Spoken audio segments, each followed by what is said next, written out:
With audio? Hey guys, I think we're live. We will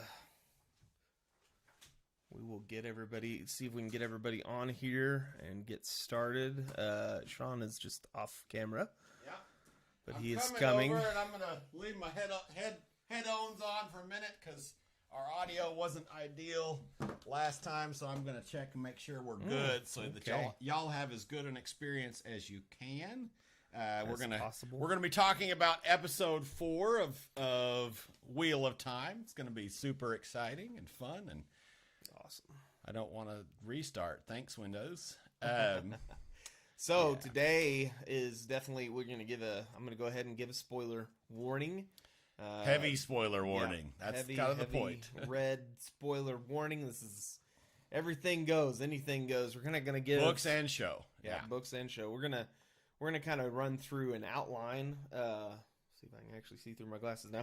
We're going to kind of run through an outline of episode 4, kind of talk a little bit about all of that, give some little, definitely spoiler things maybe that we didn't talk about in our reaction, and some thoughts. There's been I first and foremost want to say the comments have been phenomenal on our reaction video, and you guys are awesome. We're obviously always going to miss things, and there's some really, really good points that y'all are making on things that I hadn't even thought about before.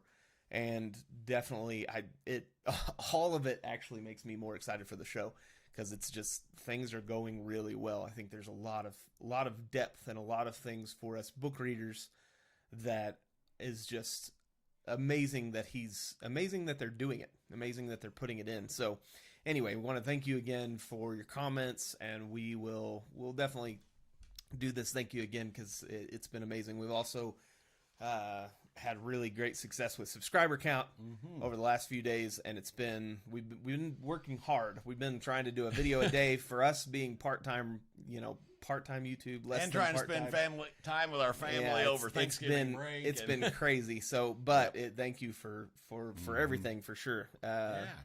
So, without further ado, I guess if you're just we have nobody on right now according to this.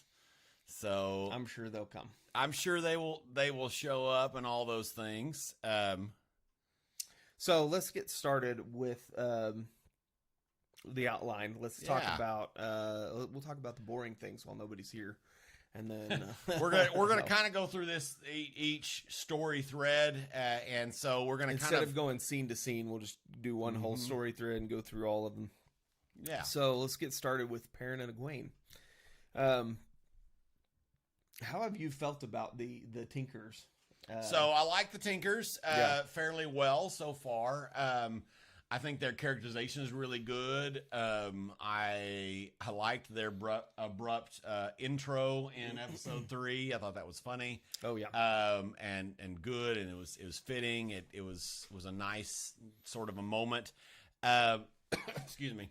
The Perrin and Egwene stuff and Aram and Aram or whatever has been fine. It's been a little bit slow. We're missing obviously we're missing Elias being there. I think that of course is changing kind of the dynamic, especially for Perrin. Yep. And so I really like what they're doing with Perrin. I'm hoping that they do. I'm a little bit nervous, not a lot, but a little bit nervous about the amount of wolves stuff that we're getting right now. I'm hopeful, on the lower end. Yeah, I'm hopeful, and I'm thinking that they're gonna wait on some of that until season 2 or even season 3 potentially, which makes sense. And if they do that, then I'm very, very down with it out because I like what they're doing right now, for sure, and all of that because it really. It works with Perrin and some of the new backstory stuff that they've given him, and I think it's really fitting. I as long as we keep all the wolf stuff, I don't have to have Elias. I mean, of course, I'd like to have Elias, just like I would have liked to have had Tom Bombadil in Lord of the Rings. But I could see them cutting Elias and it not ruining the show. I know he's a huge mentor for Perrin, and that's nice. but it wouldn't shock me if we lose that character entirely. But we shall see. What about you? Yeah, I feel for the most part the same way. I think I agree with everything you said. I think that they're doing good with the pacing for especially for non-book readers, because there's so much they're having to introduce world building and magic system and all these things, and so adding one more thing with the wolves, they're giving hints of it, of course, and but adding one more thing would just be kind of overwhelming. However, that being said, I do think the Tinkerers are great, but I think Perrin and Egwene's story portion, at least in the last couple episodes, has been on the weaker side out of the three stories, out of the three main threads that we're following. So that's my one little whatever. I wish I honestly think if you had a few little scenes with Perrin's mentor, that it would be a little bit better. But anyway, it may be too much again. So they have the little scene with Tinkerers where there's the they talk about the way of the leaf. The way of the leaf. Yeah. And so I really enjoyed that, and I think again that kind of ties in really well with the way they've done Perrin as far as his wife's death, and it's an interesting. It's more turn of a question because, for him, because in the books, of course, he was basically following Elias and the wolves, and was like, oh, this is terrible. These people are stupid. And Egwene is more the one falling in love with this idea, and Perrin's actually struggling with it, which is an interesting turn. I like some of the subtle moments, like Aram's face is definitely kind of when whoever his grandmother is, I can't think of her name, it's escaping me. Sorry, here, you look at that so I don't distract by... No, you're good. No, it's good. No, I was distracted by I shouldn't have had that in front of me while I was talking. But we will address comments and all that kind of stuff, as we kind of go through some of these sections. So make sure and let us know your thoughts. The more y'all discuss, again, this is completely spoiler filled for books and show alike. Theories, everything is fair game in this. And these lives are much more fun when y'all comment and we get to discuss with you. That's kind of one of the main reasons we're doing it live. But yeah, some of the subtle stuff with Aram, with his grandmother, I can't remember her name. You can let us know in the comments if you remember, or we can look it up at some point. But his kind of stone face and grumpy face whenever she's explaining the way of the leaf to Perrin and Egwene, I think that's a fun. There's there's a lot of subtle things, lots of nice. Small acting and directing, writing decisions in this show that are helping, I think, with the overall feel, and it's clear that they know the showrunners know what they're doing. It's crazy because I feel like where there's some parts, especially, anyway, in other shows, I'm not even going to name a show, I won't be that rude, but in other shows, there's a lot of times where you feel like, did this character even read or know what the heck was going on in this story before, because, and obviously there's going to be changes from movie to book, books to movie, but anyway, it feels like almost every single character read the books, or they're having very good direction, and that's really what it is. The director is showing them, this is what your character looks like from the books, and this is what we want to convey. We know for sure that Yosha, who is Rand, of course, has read the books because we've seen him talk about it. But beyond that, we don't know. I'm sure there's several of them, but anyway, it's just really cool to me that it feels like everybody is like really trying. Absolutely. And anyway, anything else we wanted about that Perrin and Egwene Tinker story thread? See. The covered wagons. One sort of change right now is Aram and Egwene. Their relationship is much more flirty in the books, and you feel like there's a potential love story happening there. It's kind of kept, but it's played much more platonic and written much more platonic. It seems like to me than is in the books, which is kind of whatever at this point. I'm kind of curious to see what they do. It feels like the show is not quite done with the Rand Egwene thing. Nope. Which I don't know that I feel great about that, but we'll see. I think that'll happen over time for sure. But I think it would feel weird, especially with no connection, to just rip that out of there. But anyway, we'll see. Perrin fixing the wagon wheel with the hammer. I really like that scene, that it kept it kept him, or it kind of just has a nod back to him being blacksmith, because we didn't actually see it in the first episode. I mean, him and his wife, whatever, but we didn't really see him doing it. So him fixing that wheel for them, I thought was really cool. And her talking about and it's kind of some foreshadowing. Him with a hammer. That's always foreshadowing in there. Finding of course. Peace in the work. Of course, which it's time for our periodic spoiler warning. This is spoilers for books and show, and everything is fair game in this live. It's kind of the point, and having fun. So we got a couple comments. They just agreeing that Perrin is with Tinkers is the weakest. Even though love the Tinkers conversation. Yeah, some of the conversing were good. Yes, I'm hoping that we do see some white cloaks with the Tinkers and all that kind of stuff. White cloaks with Perrin. Which could be really. I'm curious to see whether they go that direction. Whether we get because that might muddy the plot in this first season.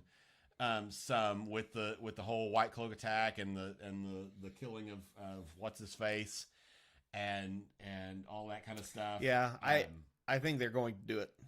Just because of it'd be awesome. Yeah, I think they're at least gonna, and it may be less of an attack and more of a threatening thing. I don't know, because I don't think I don't know. It's hard to know at this point what they're going to do with that attack. Because I know it's pretty gruesome in the books. Yes, there's it's extremely important. So I know they're going to have it. I just am wondering whether they shift the timing of it.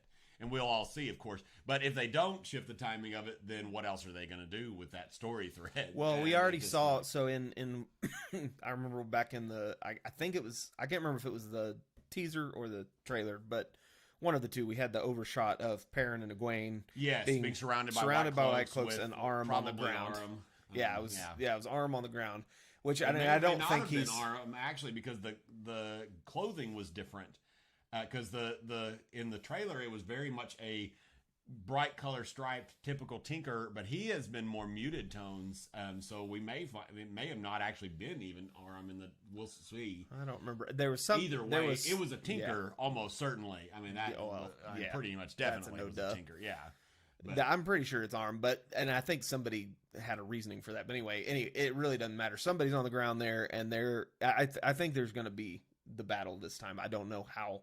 That's true. I forgot that was in the trailer. Yeah. Which is so it's going to happen in the next couple of scenes. So hopefully it'll be. It's important. They can't cut that because that's super important for Perrin long term. Of course. Yeah, I agree. I was surprised too that the Tinker colors were so dull. The clothing. I think it was more authentic to like how it would be in a real world situation. I like it myself. Yeah. Like they're very gypsy-esque. Yeah. With even more colors.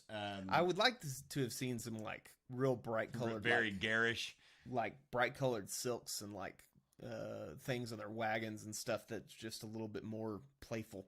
But that's just me, and I do think it's more realistic and whatever. I'm a little something we haven't even talked about. I knew that this was probably not going to happen, but the cloaks from the this is going off to a different thing, but Lan and all the color shifting the color shifting cloaks has not happened, probably won't happen, and I think that's obvious because just probably. I like the patches that we still have patches on the Gleeman's cloak at least.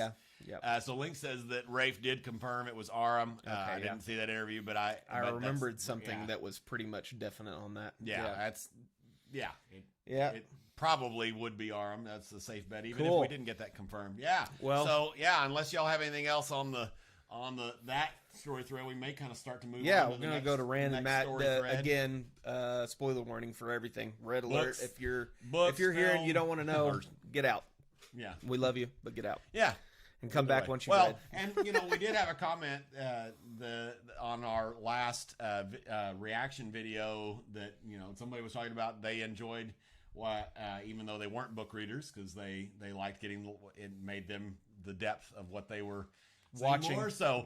Either way, you're welcome if you want to be here, but we are spoiling everything potentially. That's right.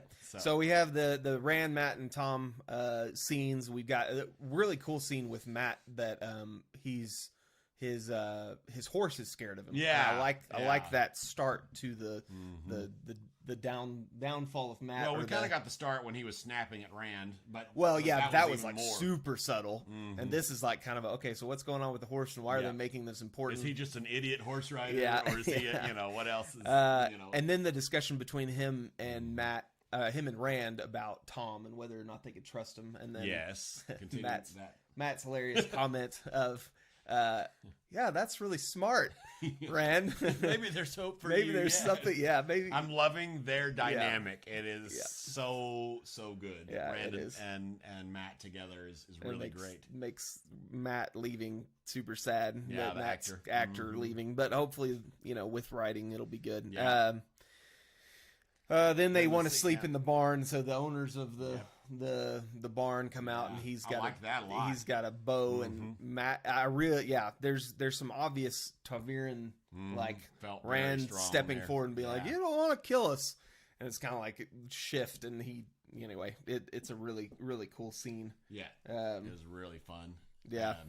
Yeah. So then we also had, of course, Thom didn't help them muck out the stables because Thom didn't. That was a little bit confusing. like what was he gonna perform for the family, and that was what was I think that's what it was. think That's that what was they implied. It was implied. kind of- He was like, "I signed up for that, so I don't have to do this." and Rand was giving him a hard time and whatever else. Which it was Rand really giving funny. Thom a hard time is a fun thing too. And whatever And then else. of course we shift over to Matt puking and doing some weirdness with Get his some zombie face. man, And then the little girl comes up and she's got the doll. And one note on the doll, it's really cool that it's a Birgitta doll. Birgitta Silverbow. Yeah, that's I super sure cool. hope we get her like the actual character again. Spoilers, but the Birgitta, she's one of my favorite side characters. I hope we get her well in the later seasons and such because she's awesome. That'd be season 3 probably Who if knows? we're doing by the books. Well, But there's we're clearly not. some. We're not. So shit. it could be- it could we've be already season 2. gotten some at least concepts from book 2 in this season already. And I But think it's we're like gonna after continue the with that. after the fight in the sky, right? Is when all the heroes are brought. Yeah, And so but she would doesn't be- show up until I don't think until Nynaeve and Moghedien are doing all their fighting stuff, right? Is that? I don't remember. Let us. I don't When remember. Yeah. does Birgitta When does first Birgitta show up in the books? In the books, because we're obviously at this point they kind of muddle together. I've read through the whole series once, and he's on. I'm on 12. Book 12, I'm almost. and so almost we're through book 12. one book reader, Yeah. one time through. Yeah, great. Yeah, Yeah. Links Yeah. agrees. Yeah. Yeah.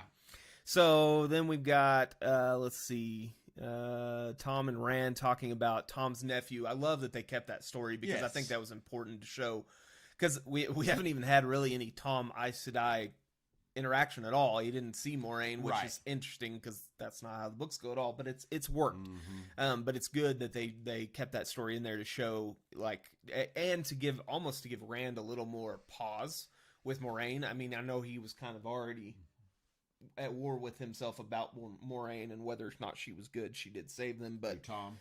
no, Rand. Oh, specifically Rand. Oh, yeah. But I mean, Tom's telling him that story and probably gives him more pause for her. And then the interesting ad of thinking that Matt can channel. Yes, I thought that was pretty cool. I assume we've had some people comment that Rafe has specifically said the Dragon Reborn is not going to change, which I mean it's kind of obvious that they're not going to change. Yeah. And assuming the actual Dragon Reborn doesn't change and they don't jump off a cliff, which Spoiler alert. Yeah, continued spoilers. Assuming that I'm liking the mystery and the teasing who could be the Dragon Reborn and even our latest. I'm actually adding liking Nynaeve that to a lot. Camp. I think that's very, very solid as long as they don't jump off a cliff. Yeah. So as we're continuing in this vein, but yes, Lisa did see the Perrin interview. I don't know which bit you're talking to. I did notice that he name dropped the Shan-Chan potentially. Oh yeah. Potentially be. I don't know if, depending on when that, because I know they were about to start season 2 shooting or had already just started it.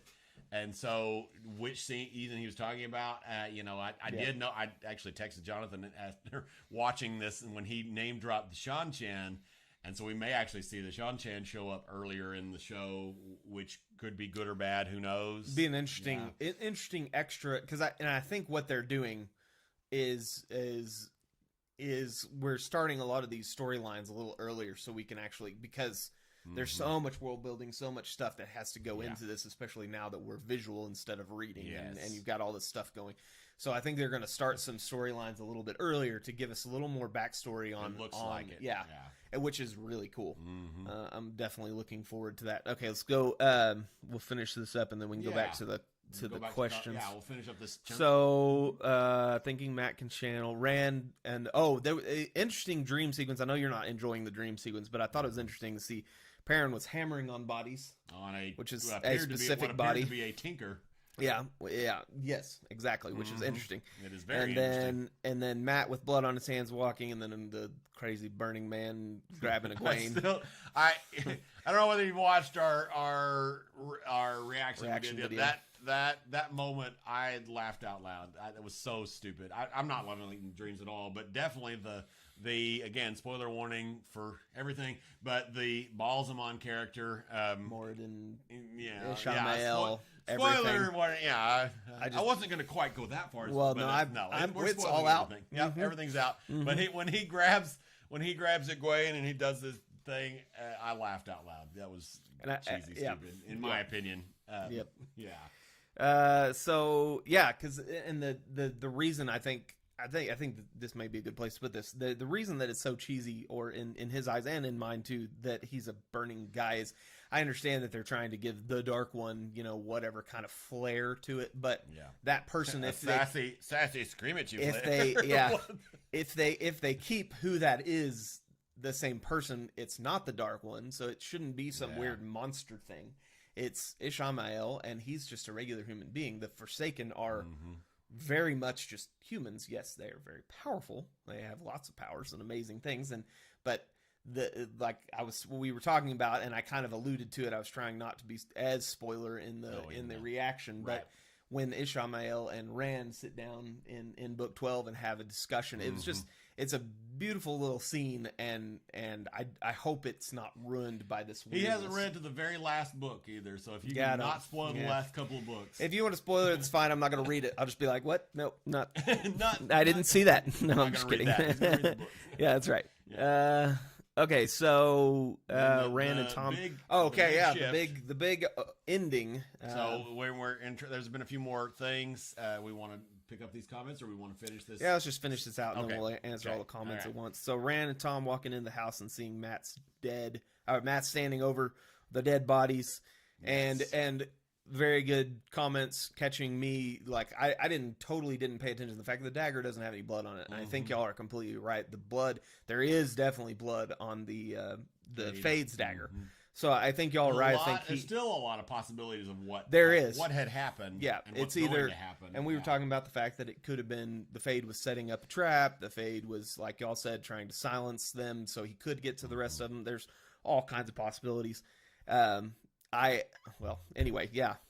was definitely a cool scene. Dagger's clean, and of course, and there was a point brought up that I thought was really cool and interesting. I don't know if this is what's happening, but the fact that the Fade might be afraid of the dagger. I thought that was interesting thought, because Shadar Logoth, the obviously they did make the Trollocs scared to go in there, and we know from the books that Shadar Logoth's evil is parallels, or not parallels, but is almost at the level of, or maybe at the level of the Dark One. The weird.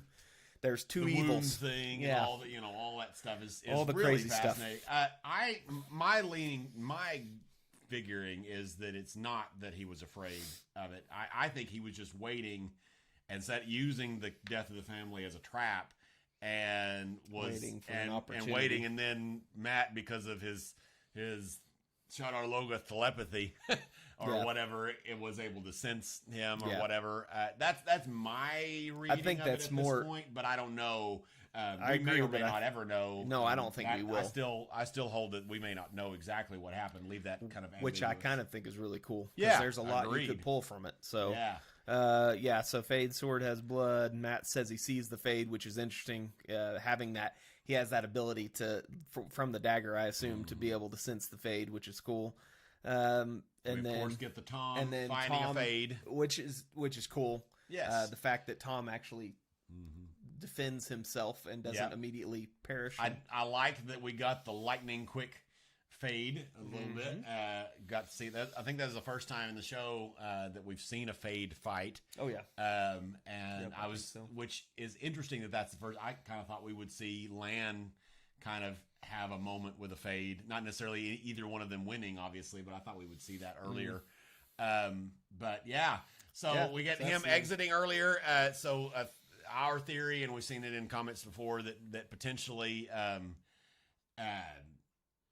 Thom is going to come back sooner.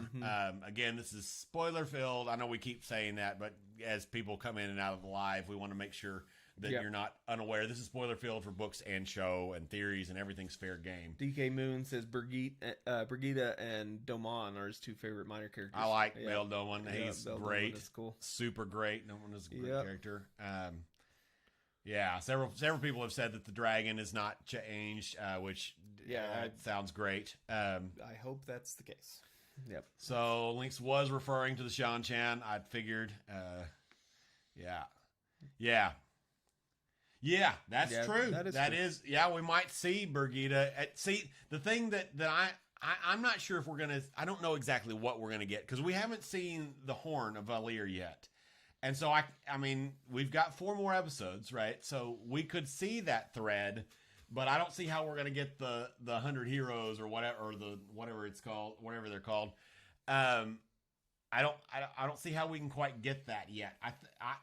I honestly think the more I think about it, I think the Shan Chan are basically going to roll up and be like, "We're here," or "Here's get ready for season 2." Yeah, that's my theory on what they're going to do with the Shan Chan in this season. Again, it could, because of the timing of that when that interview was, he might have been, because he was trying to remember things clearly. He might have actually been referring to the end of season 2. So he may not even be referring to this season. But if we see it in this season, I'm really thinking it's going to be just a roll up and more bad guys. But yeah, greetings, Pat. Hello, thank you for the mead. I'm taking that as a mead there. DK Moon, you're right. I do remember that the Dark Friend sense is of the daggers in the books. Show seems to allow Matt to sense shadow figures. It's really your definitely shadow figures. Seems to be true. Absolutely. Yep. Yeah. So that whole thread was interesting. We got some interesting new things with Matt, some changes to Thom, all that kind of stuff. Yeah. Lynx agrees. Yeah. We're on the same page, man. Same wavelength. Or a woman. I don't know who you are. Making assumptions. Yeah. No. Another spoiler alert. I'm trying to keep it. I just want to make sure if anybody's coming in, we are spoiling things from the books and the show. So let's move back over to the Aes Sedai camp and Logain, which is the main kind of story thread of this whole thing. The very most first interesting one. For sure. The very first opening scene with Logain and the battle for Gildon, or Gelden, whatever they're what's really cool is we were talking a little bit off camera. I think maybe cool. We need to go back and check, and y'all maybe can help us confirm this. But it seems like they're kind of keeping possibly intentionally. The pronunciations of certain places being different depending culturally on the culture that is speaking it, and I think if they're doing that, I need to go back because I think there's been a couple of things that have been pronounced slightly different and different by different characters. If they're doing that, I'm down with it, and I've always thought in the books that's probably true, that different cultures probably did pronounce things differently,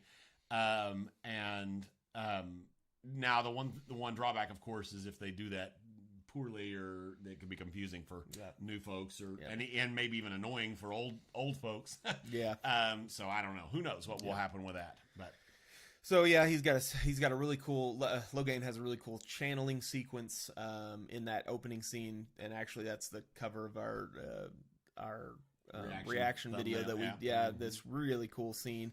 And then I love the sequence with the King of Gildon and him. There's a lot. I did not expect our early Logain moments to be like that at all, but I love it. It was so cool. It was so cool to see him, and the fact that he wasn't like, I figured honestly what they were going to do with him was make him super evil, and then over time or at least intimate that he exactly. probably could be maybe. And over time, evil. kind of peel back the onion to show, oh, he was not as evil as we thought he was, kind of thing. But they're showing that pretty early on that he's coming up to him. He's like, look, there's place by my side for even clearly being even influenced by the madness. Yep. Stuff for sure. Yep. But, and we get a nice little spoiler in there that the madness, the female madness. If y'all, I don't know if y'all have. Well, it's not spoiler. Sorry, It's a nice little Easter egg in there. Which we will have a full Easter egg video coming out probably tomorrow or the next day. Definitely check that out. Yep. So with the female character, when she's talking, the very first time she says anything, if you have the subtitles on, you'll see her name. So that's really cool. Yeah. As far as I can tell, from remembering and then trying to do a little bit of research, I don't think the name is a book character. No, it's something. But we new. may be getting some more backstory and stuff with him potentially. That could be interesting. Cool. Karine or Karine or however they're going to say her name.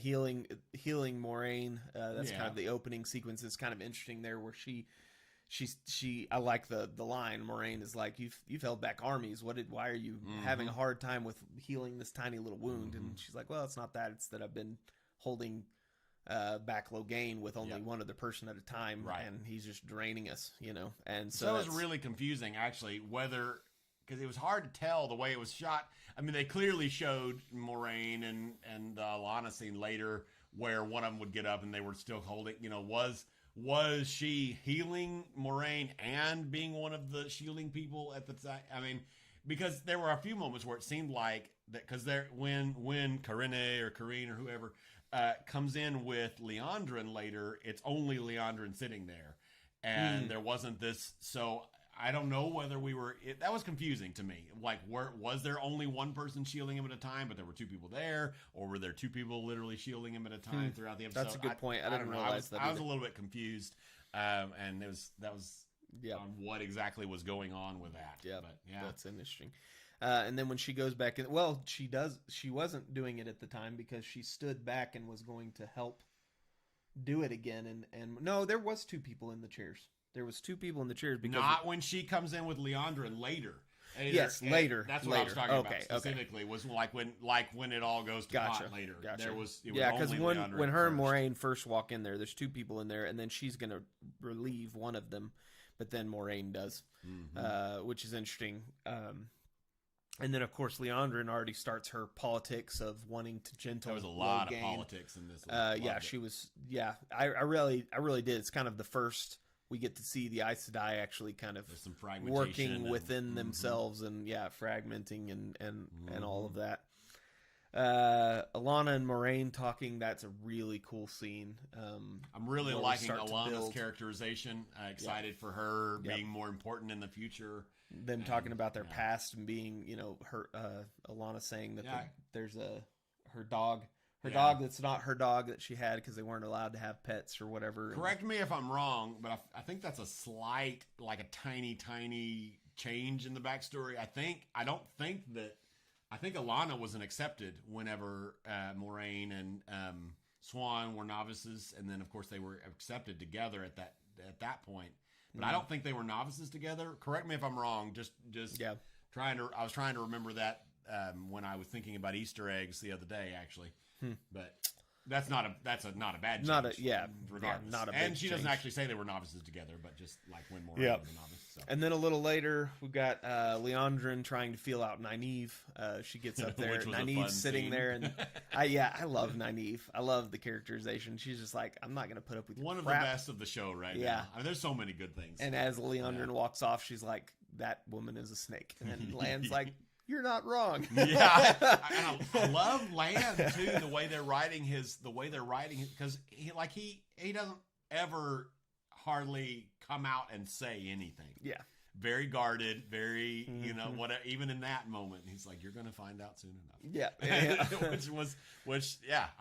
There's so many things that are great. Yeah, that was an awesome little scene. And the build between them being kind of friends and starting this kind of join down a relationship. Again, spoilers for everything. But Lan and her relationship, it's actually I feel like we talked about Jordan having a problem with writing relationships, and I feel like they're doing a much much better job with this, specifically this relationship in the show. Yeah. Yeah, really, really loving the tension and all the things that are being built around it. Subtle and there's a lot of good stuff. Yep. There. We want to pause. We've gotten a few comments. Okay, yeah. This is the take longest a little break. chunk. So, So what do we got in our comments? See the Eye of the World and the Horn in episode 8. Oh, you think we'll see the Horn in episode 8? Maybe. I doubt it. I doubt we're going to see the Horn in episode 8. But maybe. I mean, clearly they're keeping episode 8's title under wraps. Under wraps. If they do show the Horn this early, then we're gonna miss a lot of the hunt for the Horn. Yeah, which they could do. They could use it as which it would be taking it out of the MacGuffin territory, kind of. I don't think we will, and this is why I don't think we will, because we see a lot of Lanfear in book 2 on the hunt. And Lanfear is a very important character when it comes to Moraine, and we've already talked about, or we haven't, but the show has made a big point. Spoiler-free book, show, everything. Not spoiler-free, spoiler-filled. Thank you. So Lanfear is a very important character to Moraine's story because of the ending, or the ending of Moraine. Heaven forbid I say that. The death of Moraine. The death of Moraine. Anyway. So I think that Lanfear, that we won't see the Horn until at least into season 2, because I think we're going to have some of the hunt. Now I think we could easily cut down some of the hunt, but I think Lanfear is such an important character, and her kind of toying with Rand and all of that. Well, that I'm assuming character. we're going to get Fael and some of that stuff, and whatever else. I mean, maybe we might hear about. I don't know. I doubt it. Oh, I think it will be teased, because I think we're going to tease what's season 2. But I really think that the Shan-Chan are going to be the big cliffhanger. Oh no, more bad guys. But I don't know. We shall definitely see. Yeah. So what else we got? Logain didn't seem evil at all. Yeah. I was pretty sure he won't. Oh yeah, that Taim. was an early. So the fear that he was going to be combined with Taim. I am so excited about. That they're not going to do. Yeah. Now, because in my opinion, there was Robert Jordan tried really hard to make both Taim and Logain appear as could they be evil characters. But the way it felt was... But he is so apparent so early on. I mean, I don't even know when, but there's a point very clearly that you're like, basically, Master as soon as you see Taim on the page. Pretty much. He's a bad guy. He's going to be a bad guy. There's no way around it. Yeah. And Logain was a little questiony for a while. Still because gray of the fact that he had been gentled. Well, he's kind of a morally gray character throughout, like forever. He had been gentled. He has a lot of hatred towards the fact that he was gentled, and there's some things he works through. But anyway, these two characters were very apparently whatever. And so the fact that they're making Logain so apparently good is fine with me. I hope that they're a little more gray with Taim and kind of questiony, so that you have something to look forward to. So that is exciting that they're probably not going to. Mashadar felt the fade. That's still a strong theory. Also liking Alana in the show. Yes. It's not 100%. Who is good and who is bad? Yep. I say that. So there's a few things like Leandrin being projected as being, and the Reds in general being projected as being bad. I mean, it kind of reminds me a little bit of like Slytherin in Harry Potter. I know that's a terrible comparison, kind of, but it's like they're evil and they're all evil, which may, again, like Harry Potter, or it may give us to like, oh look, there's a good Slytherin, or there's good Red Sisters, or there's people that are not. So we may get some stuff that makes it worth it in the end. Yeah, for sure. Reading the Fires of Heaven Moraine doorway part. Yep. That's an exciting scene. That is a cool scene. So let's continue on with our pick up where we left cool. off in the thing. Y'all continue. Thank you guys for joining us, by the way. We enjoy lives when we get at things. Hopefully you enjoy it at more too when there's more interaction. Again, thank you for all your comments on the reaction video. This is it's awesome to actually see to be a part of a community. It's really cool. So where are we at? Oh, Warders sitting around the fire. So yeah, it's interesting little like even build. Before that, I really like seeing the Warders training, specifically Steppen and Lan training together in this kind of almost kata-like thing. It was fun. Yeah, that was cool. And so just seeing the Warders in general as not being these stoic, like whatever, they can have fun. They're sitting around the fire. Well, and they're not all like Lan either. Yeah, that's true. That's true. They're not all like Lan, and kind of their strange relationships and the greens and the blues, how the different approaches of the different Ajas with men. And how that translates to what the men that they choose are like. It's kind of interesting. Build on the Order and Aes Sedai. I love Nynaeve around the fire was really awesome. That was she kind of relaxes a little bit for and Lan does too. Times. It kind of felt like some of the scenes in like New Spring and stuff, kind of going to pre everything's the world is going to pot. Yeah, exactly. Lan has always been kind of a more stoic character, even in New Spring too. But seeing Steppen kind of push those buttons and this clear old friendship there was really nice. Yeah, and Nynaeve and was awesome. Her jumping and be like, no, I tracked you, dude. Yeah. They're like, oh, really? I like her. Yeah. And whatever else. And then her asking the question about, are they going and doing what I think they're doing when they leave the fire, when the two Warders leave the fire. And then I loved the part where Lan's like, well, I'm going to bed too.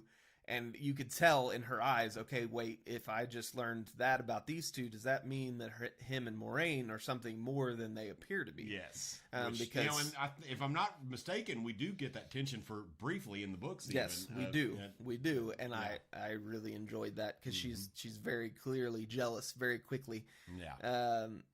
And then the scene with Lan and Moraine in the tent. That scene. Yeah. There was so many layers about that scene that I liked. I liked it way better than the bath scene from episode 1. Personally, it had a similar point. Yeah, similar point, but a much better feel. It captured their relationship so much better. I think the bath scene was fine, and I do enjoy. It's an obvious like, okay, wait, they're in the bath together and they're not being sexual, these two don't have a thing for each other. That's interesting. Yeah. So I think it got the point across very quickly, and it was interesting. This scene was awesome. I love I shouldn't have anything to drink. Makes you emotional. Makes you emotional. Yeah. That was pretty funny. Was really fun. Then a little bit later, Nynaeve walks up on Lan praying, kind of doing a little ritual thing, very or sweet whatever. Scene. Yeah. And she's like, I'm sorry, I didn't mean to interrupt. And he's like, oh no, you're fine. And then she tells him, she bends down and does a prayer that she learned as a child. And I thought that was really cool. And then his ability to say, do you want to know what it means? Yeah, because she would have no, if she had stayed where she was at, she would have probably birthed to death, never known what that means. And so the fact that she was able to know what her parents were saying to her was pretty cool. And it was something like, we shall go into the land where our children can always hold us and we will never be alone. It's a pretty cool little thing. I don't know if it's from the books. Y'all can let us know if it is. I don't think it is. I don't think it is either. I'm not saying that scene. I obviously know that scene's not in the books, but that specific phrase might have been there. There are a couple of lines in this we actually didn't even mention when we were talking about. I mentioned at the very end, and again, out of one of my favorite lines for the show so far is Thom, and I don't think it's in the books either. Is him talking to Rand, saying that we call ourselves Gleeman to keep because it's less scary, and there's nothing more dangerous or more scary than or something more dangerous than a man who knows the past, and I love that line. So awesome. Yep. Yeah. And then we have the scene with Leandrin talking with, and I think intentionally, but we'll see, having a distraction when Logain's army comes and allowing Logain to break his shield. And it was kind of an opportunist moment for her. I mean, because I doubt she knew that the Guild on. I mean, she probably figured that they would and was hoping that they would, but didn't know. We also got a couple new uses of the power, of course, the shielding, and we got wards introduced. We're going to have an Easter egg video coming out tomorrow. Yep. And all, well, probably tomorrow. Yep. Or tomorrow, or the next day. Yeah. Yep. And so the army attacks, and there's lots of fighting outside, which is cool. Lots of Alana blowing up the earth and craziness. Looks like mortar shells hitting the ground. It's crazy. It reminded me a lot of the scene in the books with the outside of the walls of Tarvalin and whatever, with the blowing up the earth. And I was watching really, really closely, and I one thing I was really curious, is the idea of using the power as a weapon and some of those things. And I mean, I know that it was in defense, right? So I mean, regardless, it works. But I was curious what level and what, because it felt like that the way the channeling was used to me was never quite directly attacking anybody. Like, would turn the things and let the arrows fall, and they ran into it, and then they ran in. I mean, so it's kind of that fine line that the Aes Sedai walk on several things.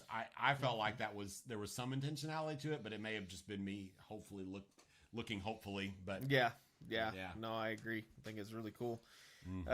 We have the sad death of Corrine, or Corine, or however they're saying her name, and Stefan's reaction, and the reaction, which wasn't quite book accurate, because he should have had death rage immediately, but it's clearly a plot, so he could go and do the whole thing with Logain. But do you want to stop and take a break and look, or finish this? We haven't had very many more comments. We're close. So he goes inside. Obviously, Stefan's like, all right, I got to get inside there. They tell him to go be with her, see what's going on. And then Moraine, why should I? Oh, so after he kind of breaks free and kills Corinne, then I don't remember how Leandrin, does she just get knocked out at that point or something?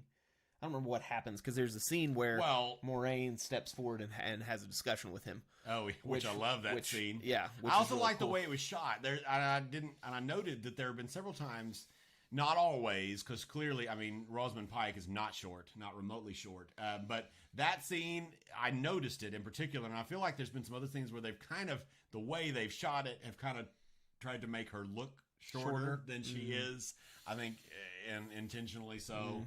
I love that scene of her standing up and seeking for the truth, regardless of everything else. Yep, because she was like, I don't really think this is the guy, but let me check. Let me ask him, and then she's like, no, your power is a pebble in the sea, right? Compared to what we're going to see, and which is a cool scene. Then we have them trying to shield him again, and almost successfully doing it, but then Stefan hits the shield with his axes, or goes through the shield with his axes, where he stops them.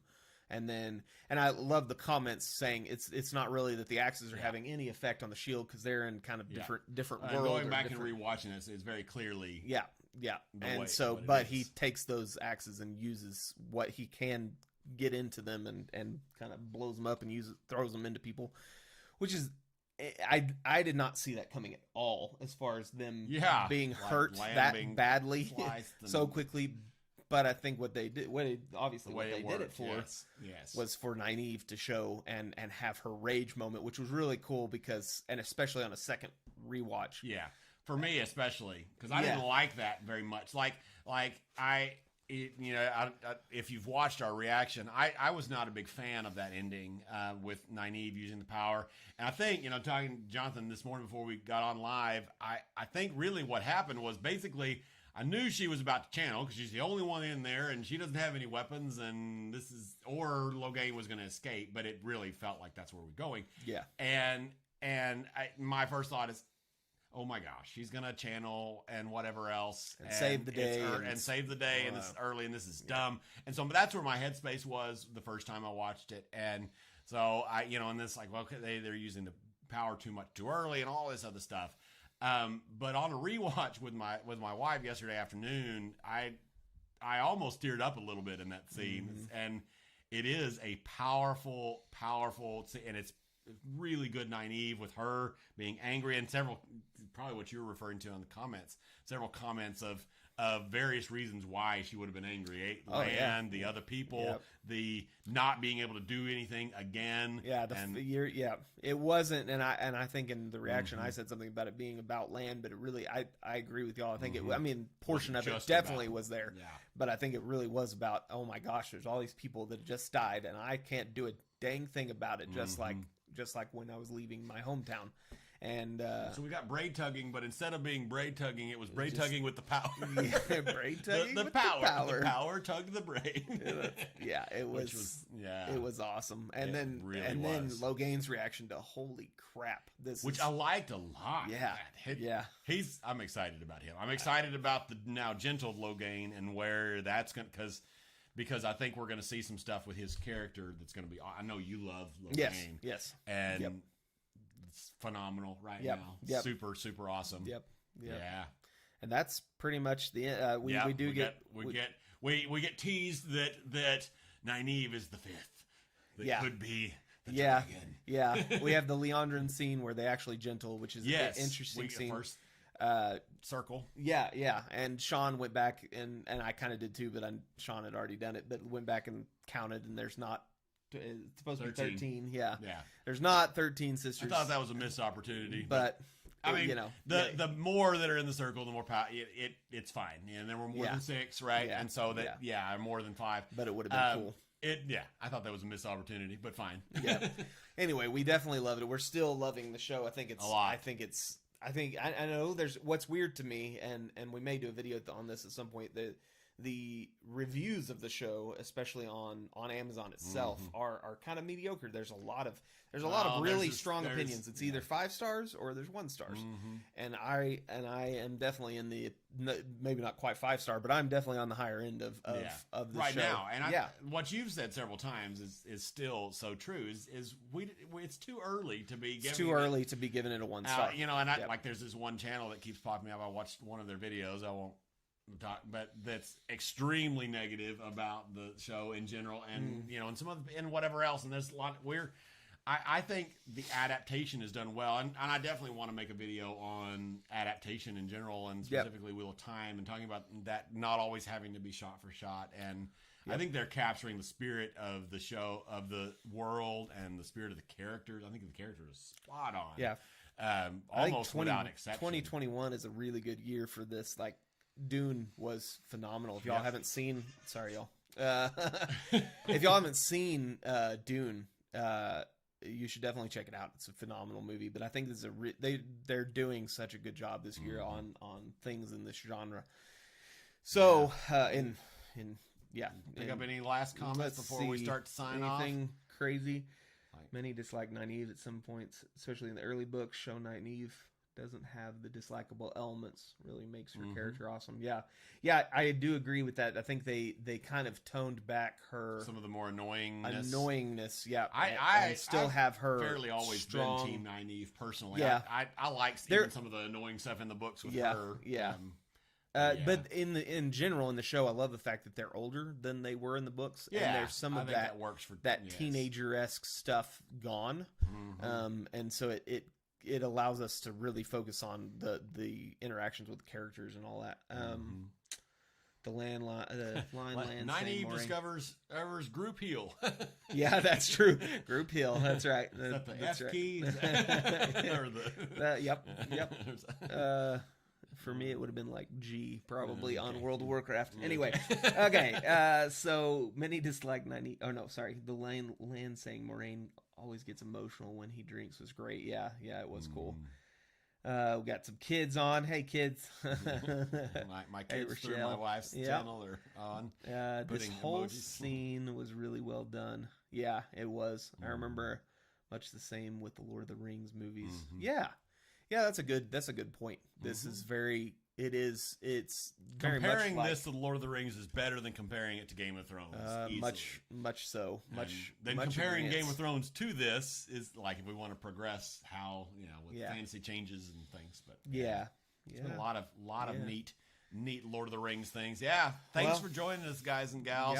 We've got Jonathan teased at the end of our thing. We have a new community thing coming soon. We're about to release a Discord server where we can theorize and have fun with you guys in a different medium. So be Yep. on the lookout for that. Also, if you haven't been watching the bonus features, yeah. you definitely should. We'll try to. Well, we're not going to be able to link in the iCard on this one, but you should definitely check out the bonus features. We have a video on how to get to the bonus features. There's some animated shorts that they've done. There's some some behind the scenes stuff, all that kind of stuff. Yeah. So you should definitely check it out if you haven't.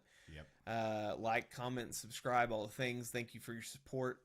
Nearing 400 subscribers. Woo! We are. Our We're goal excited. of 500 is actually in sight for 2 Thanks, years. guys. So thank you for that. And we'll see you on the next one. Bye-bye. Bye.